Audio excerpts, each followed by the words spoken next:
Magandang buhay po sa inyo mga kabi. So unang-una, nagpapasalamat po tayo sa ating Panginoong Jesucristo sa walang sawang pagbibigay sa atin ng buhay at blessing.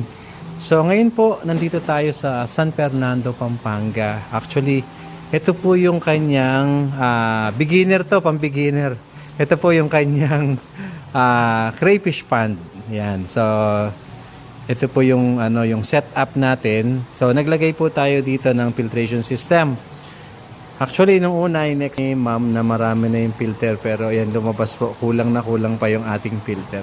Bibili pa po ng ibang filtration media para po ilagay doon. Then, since malaki po itong lugar, kaya po yung ating filter medyo malaki rin. Yan, so nandito po sa gilid lahat. May rain bar siya, so buong gilid po tumutulo, pati po dito sa kabila. Yan. So may mga bulb tayo sa ilalim yan. Pag-adjust, pag gusto nating palakasin yung tulo nito, i-adjust po natin yung atin pong yung atin pong bulb. So pwedeng lakasan, pwedeng hinaan. Ang purpose po nun, meron po yun mga sa ilalim, kung makikita nyo po, may mga nagpupush po ng tubig. Yan. Kasi po mahaba po ito napakahaba. So ang sukat po nito ay nasa 14 feet by 8 feet.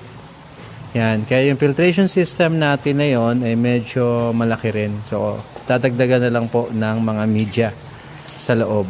Then, meron din po yan na poop separator. So, ayan po yung laman. May laman naman siya, hindi lang mapansin doon, pero may laman po ito. Then, ang poop separator niya po nandito sa likod. Kung saan, dito po ay pwede siyang mag-drain ng tubig. So drain, pag pwede pong magpapalit ng tubig dyan. Then yun naman, meron din tayo dito nakaabang na panglinis. So ito yung kanyang panlinis, kung saan pwede niya pong linisin yung kanyang area. Actually dalawa po ito. Then meron pa po dun sa mga gilid. Yun, so meron 3 layer. Dito naman po may mga 2 layer yan. Nagagawa na rin po tayo dito ng mga overflow. So ito po, gumawa tayo ng sample ng overflow na gagayahin po nila para po sa kanilang setup. Yan. So ito po ay beginner. So first time niyang magki-crayfish pero grabe. Suwabe yung kanyang setup. Yan. Kaya yan po yung kanyang filter.